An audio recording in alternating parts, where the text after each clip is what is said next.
Kahapon pa nga pala namin ginawa itong buko pandan. Buti na nga lang talaga ay marami kaming buko ngayon sa farm. Kaya naisipan namin na imbis na buko salad ay buko pandan na lang ang gawin namin ngayong Pasko. Maiba naman. At eto nga't habang kinakayod namin yung buko, ay ginagawa naman ng pinsan ko yung gulaman na ilalagay natin sa buko pandan. Ito kasi talaga ang magsisilbing main ingredients ng gagawin natin. Mga 30 minutes muna nga pala namin itong pinalamig bago natin siya hiwain. Medyo nahihirapan nga din akong hiwain siya. Ba naman hindi kasi nagpapantay-pantay yung iba. Pero puti na nga lang talaga ay hindi siya halata. At eto nga't pagkatapos ko siyang hiwain isa-isa ay pinaghiwa-hiwalay ko na siya. O diba?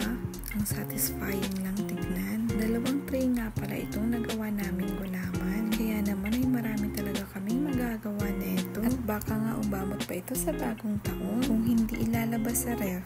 Charis. Pero dahil nga marami kaming kakain na ito, tsak aabutin lang sa amin ng mga ilang araw to. Pero okay lang naman dahil kapag naubos to, ang ibig sabihin lang nun ay nasarapan sila sa ginawa namin. Ito na nga pala yung huling tray na hinati-hati ko.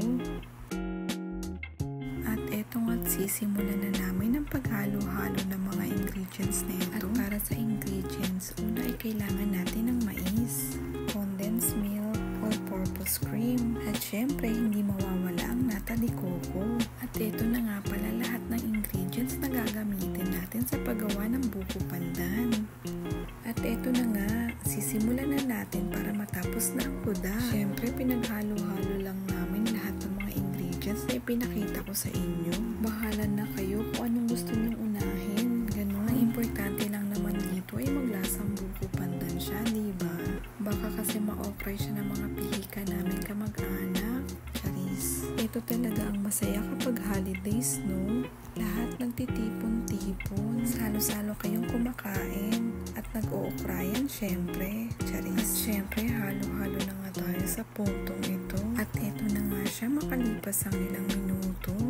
At para maging mas malinamnam ang buko pandan namin, nilagyan ko na rin siya ng maraming keso sa ibabaw.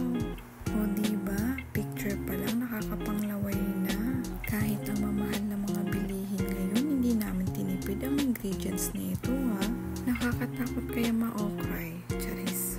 At eto na nga siya, pwede na siyang lantakan. Natakam na naman ba kayo? O siya, hanggang dito na lang muna. Merry Christmas everyone! Mabala sa panon